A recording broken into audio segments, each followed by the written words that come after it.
Good morning to you all. As has been said, I'm Rachel Robinson, the Director of Preservation at the Providence Preservation Society.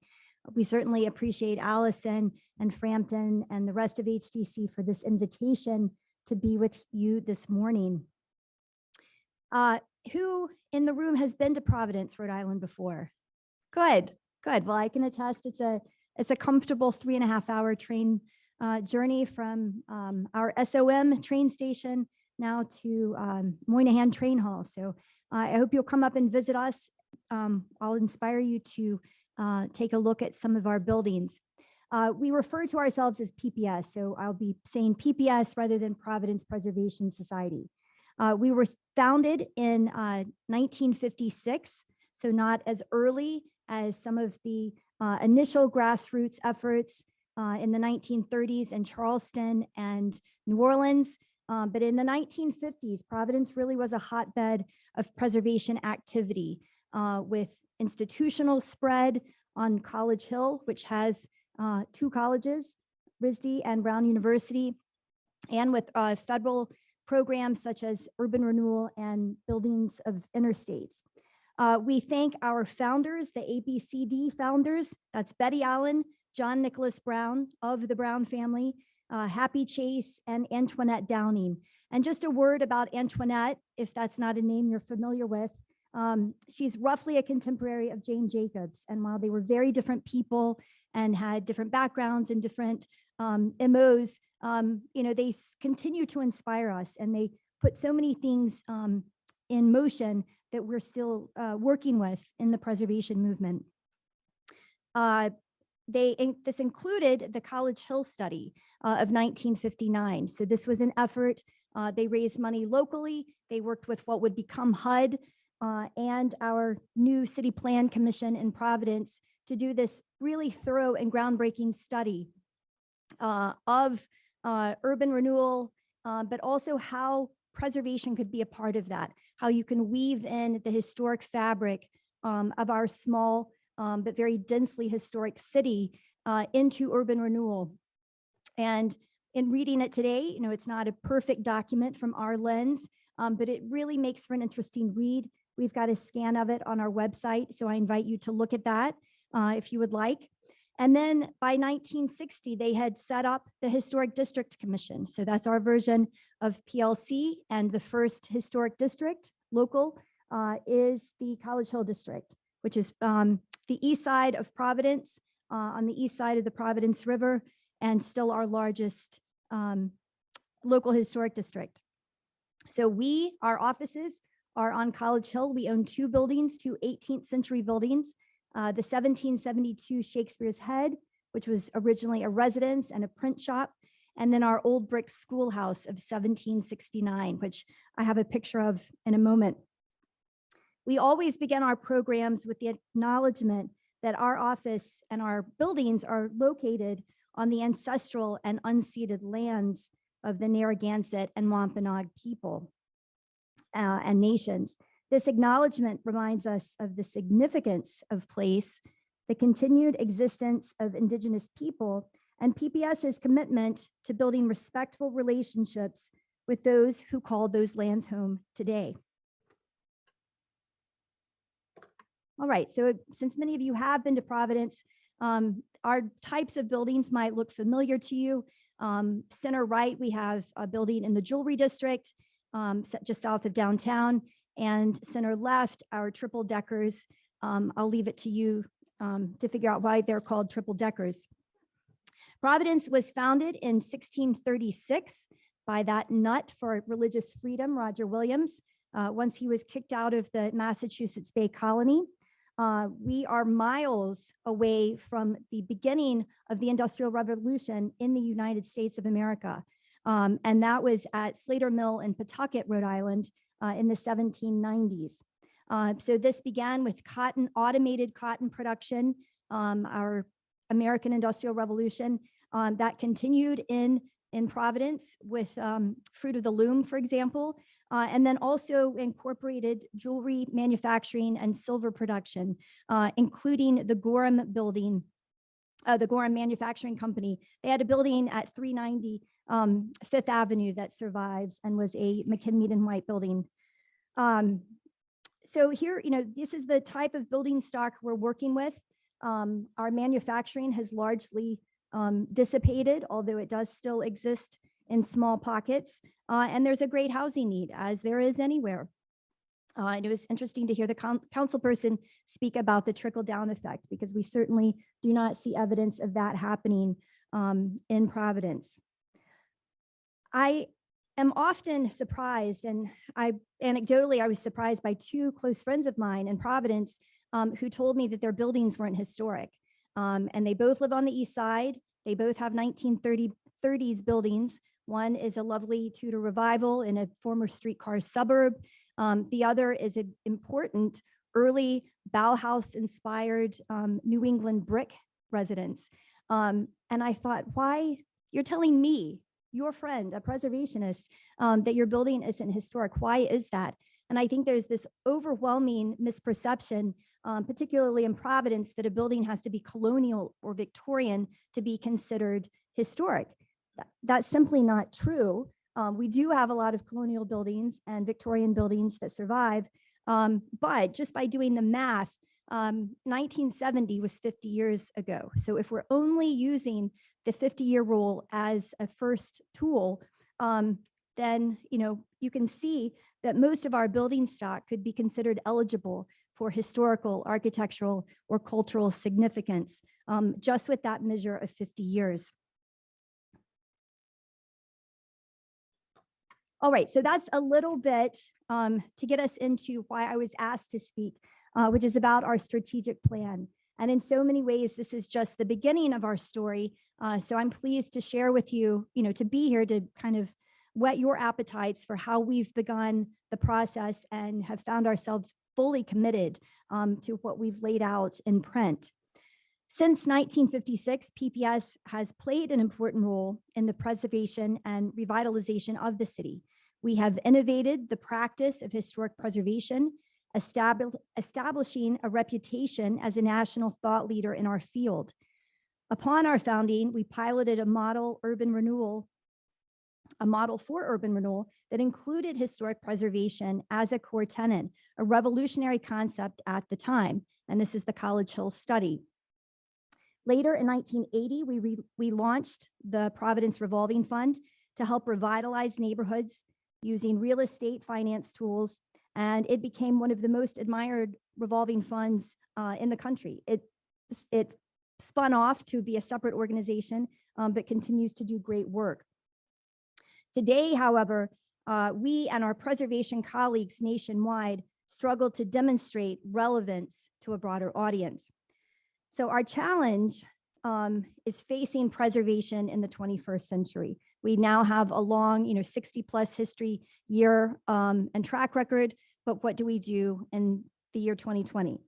While transformative of the built environment, our work has not engaged a citywide audience, nor adequately protected and stewarded Providence's complete architectural legacy. We have not kept pace with the issues most affecting the residents of Providence.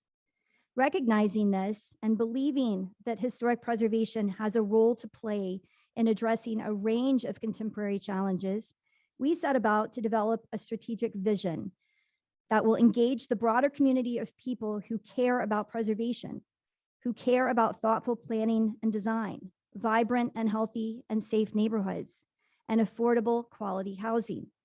We hope they will join us in realizing our vision of a vibrant and sustainable city of Providence, where everyone can thrive.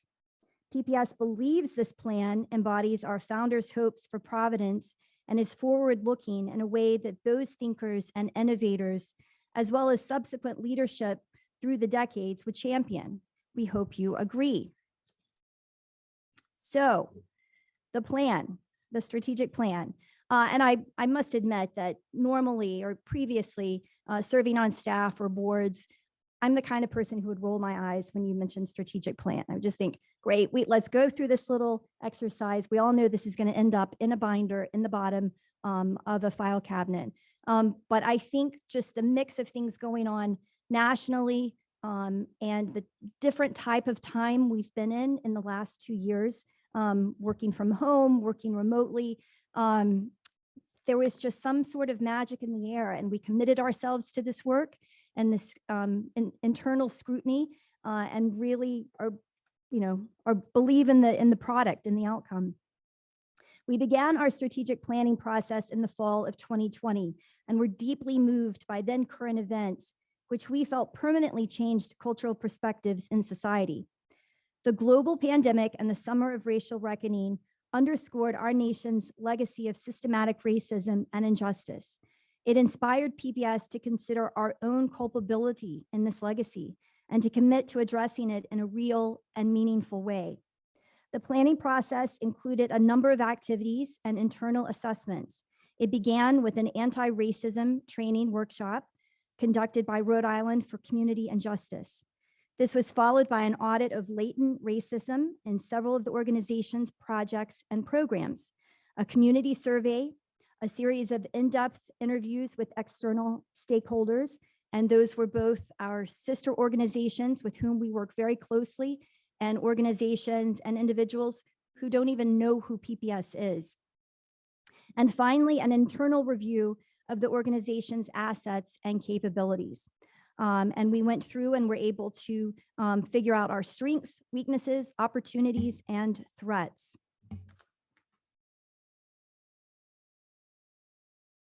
So here is a snapshot. One of the great lessons we learned is that we love buildings. I unapologetically love buildings. I see the world in buildings. We need people in pictures of our buildings. And so that was step number one. Our current board chair happens to be, lucky for us, an architectural photographer. But he set about the goal of finding people of Providence in front of the buildings of Providence. So you'll see there our vision, which is new, to celebrate and preserve Providence's past, building an equitable, vibrant, and sustainable future. And then in the bottom right, we have really an amended version of our existing mission statement. Sometimes just changing a few words and making it a little more intentional, pumps it up. And so we would not be a very good preservation society if we did not support and advocate for historic preservation. We continue to do that. But we also consider thoughtful design and people-centered planning. And something you all may deal with here is that sometimes folks wonder why a preservation society concerns itself with planning and zoning and infill and new construction. And the truth is we want what is built today to be complementary to the built environment that we've all inherited. And I personally don't want our successors in 50 years to wonder, what were they thinking, or what was PPS asleep at the wheel? How did this happen? So it's very important to us what comes onto the landscape today. We have 5 guiding principles to really help us at the big level to focus our energies and intentions. So you can read those here. We laugh at the staff. We don't know why putting people first wasn't first, but these are very important guiding principles that we've fully adopted. Here's a picture of one of our great, huge Queen Anne / colonial revival buildings of the late 19th and early 20th century that Providence has so many of. And our 5 focus areas. So these help us more day to day at the staff level to figure out is what we're doing part of speaking to the strategic plan, an existing program or something that we would like to endeavor as a new program. So this just helps us prioritize. One of our programs that we started prior to the strategic plan process was a windows and workforce training project. Old buildings have lots of windows. A lot of windows can be repaired instead of replaced. And so, and there are people in our community who have barriers to employment, who are underemployed, who are unemployed. And so it makes natural sense. We're not the first to try to bridge this gap of meeting the tradespeople and training those in our community who need work. The others, touch on both that gray area between the advocacy work I do and the education work that my counterpart, the director of education, does. I'll also point out number 4, building a community of rehabbers. We realize that not everyone considers themselves a preservationist, and we want the circle to be much wider. And there are those, unlike myself, because of student debt going into this field, do not own property.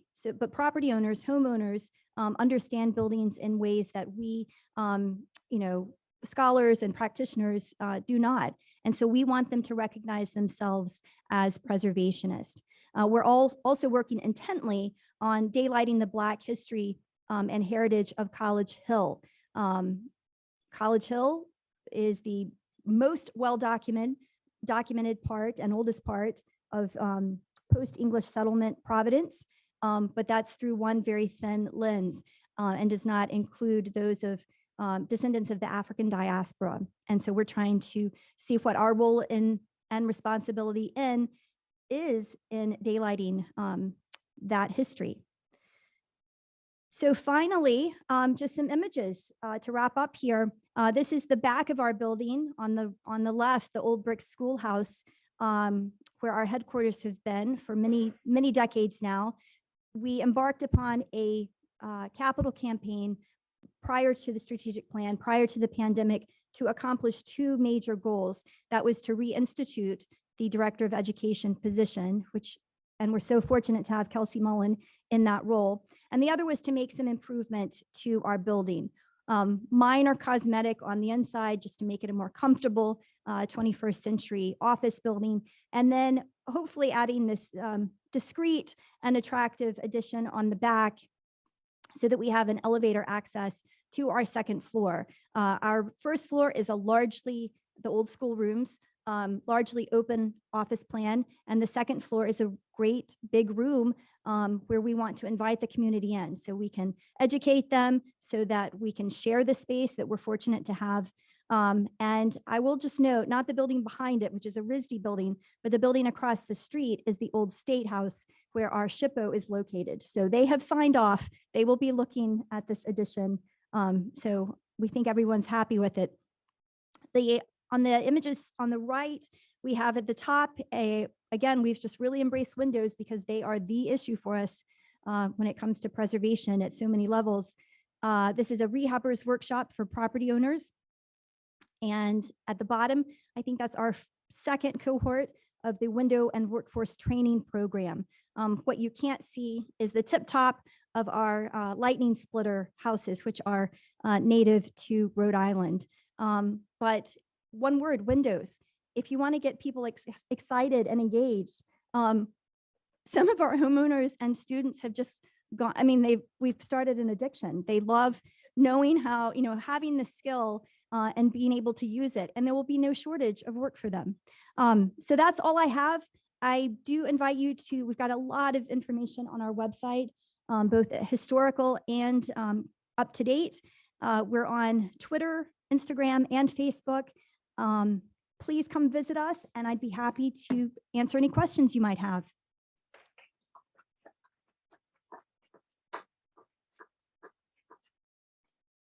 Hi, thank you very much. Does PPS have programs in addition to the windows that you would encourage people to become preservationists? Right.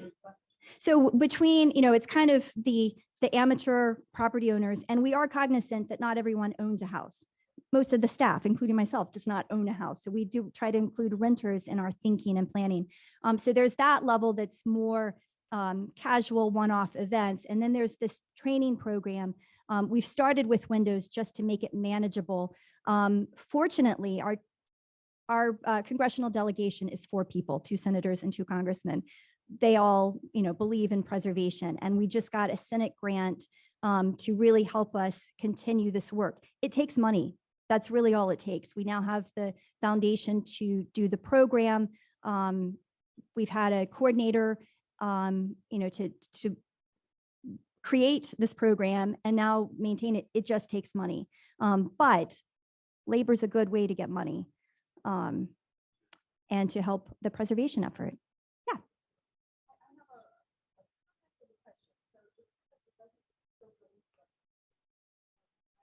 lived just across the street and gave me a window restorer to cut out windows and make wood. And estimate $85,000. So everybody in my building is hostile to preservation. Yep. And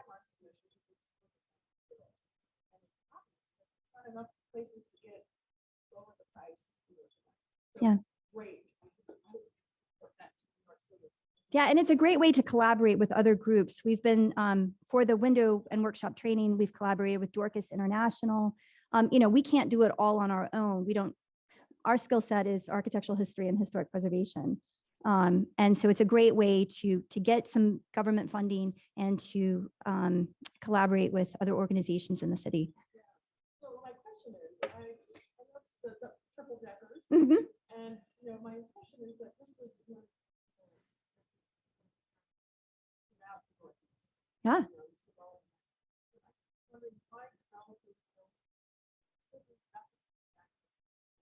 Style.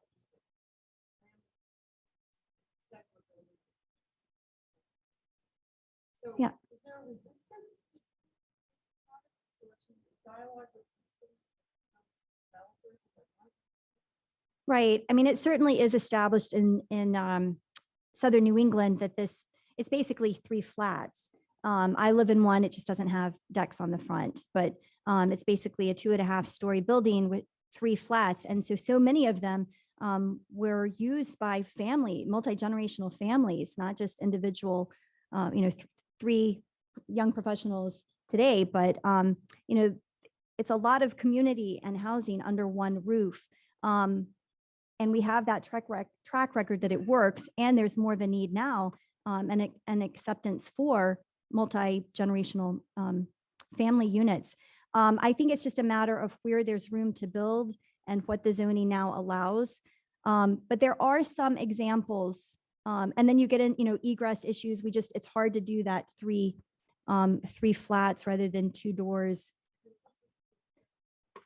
Yeah, so I mean, it certainly can be done, and I think pursued. I just can't think of any examples of brand new triple-deckers, but we have so many of them that can be restored and continue to be used.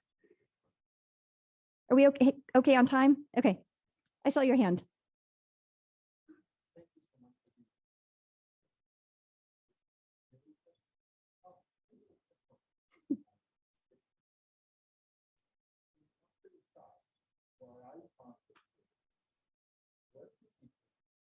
Usually if I were a very I can get whatever you want. Because wealthy people always will take advantage of the law because they know very well who people or people they come to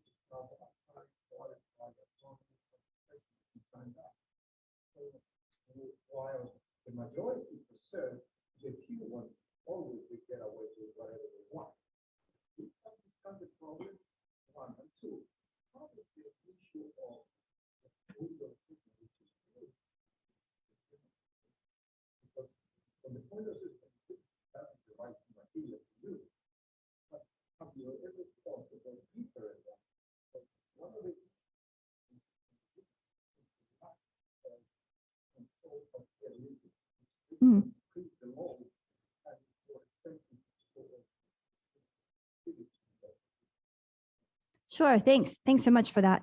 I'll address the windows first. And again, this is really just providing a skill. This is still in its infancy, but to show people, homeowners or someone looking for a new trade, that they can do this. We can repair old windows. We can take them out. We can fix them up. We can reweight them. They don't have to end up in the landfill. In terms of energy efficiency and those 2nd and 3rd tier issues, I'm sure we will get into that. This was just kind of this is so important to us. We want to get it off the ground and provide skills. And I wish I had checked the number, but I think at least 3 of our alumni have started their own small businesses and, have had client after client, because there's just such a need once people realize that you can repair windows rather than replace them.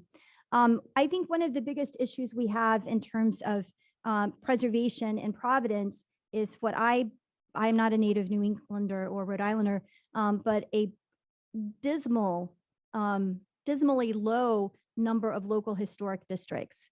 And so, I look at the city, throughout the city, and there's all this great architecture of, a wide variety, everything you can find in the Victorian period or in the 19th century, tons of stuff in the 20th century, which of course the majority of that is now considered or eligible to be considered historical. We just don't have the local historic districts. We've got pretty good National Register historic district coverage. And I'm actually doing a talk next week. I thought I told everyone in Rhode Island the difference between local historic districts and National Register districts. But we're doing another talk just showing, demonstrating and explaining the difference between, largely honorary, getting into tax credits and that sort of thing, versus the local review and regulation of the exterior of buildings. And so with that, where we have local historic districts is largely the more affluent neighborhoods. And so there is money to invest in the buildings, and there's also that regulatory authority to make sure that the work is done properly. That's not to say that there aren't historic districts in lower income neighborhoods, but we just have very few. I worked in New Orleans many years ago, and a lot of the city is local historic districts. I think there are 14 or 16. All right, how are we on time? Okay, how about you, sir? Sure. Only because you had mentioned that one of your co-founders was a contemporary of Jane Jacobs. Yeah. I was just curious as to why then this now in your mission statement, people-centered planning, what it sounds like that was actually probably an original vision. Yeah, I thank you for catching that. Sometimes it's just a matter of putting things in print to hold ourselves accountable. That's what a lot of the strategic plan is, so that it's on our website. We had a board meeting this week, and one of our new trustees reminded us, this is great. This is really good work. We all feel good about it. We're all in on this, but now is really the hard part. We've got to do this work so people who aren't familiar with PPS believe that we believe this. We've got to do it. And so that's what we're working hard to do. There have been at least 3 groups, not one committee, and kind of 2 groups that I've been working with since January. So we printed this or announced it in November of last year. And so, that's adding to the workload. Of course, we have to prioritize what we're going to continue doing or change and what we're going to add, because we're just very serious about making these new relationships, hopefully friendships and inroads and productive work.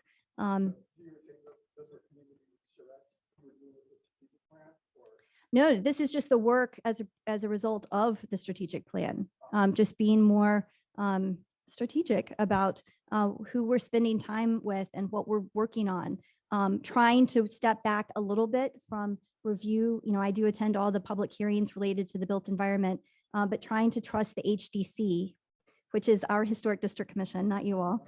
Trying to trust them for the local historic district protection that we do have in Providence, trust the commissioners and the staff to regulate and review that, so that we can spend our time in neighborhoods. I failed to mention, so I'm glad I got to this. Providence has 25 neighborhoods. I reckon that we spend, and throughout our history, have spent about most of our time on 5 of those neighborhoods. So we have a lot of work to do. I am sorry to say that our staff is currently larger than HDC staff. We have not even 200,000 people. The state of Rhode Island, which is the smallest by size, but not population, is 1.1 million. So but every small organization has limitations just in capacity. Our resource is our, human resource of the staff. And so we have to very carefully prioritize and curate our programs to get our biggest impact. I often say that advocacy work is not income generating. But I fully believe that the work we do and HDC does is important for the community. So we need everyone's support, including financial support. And on that, thank you very much.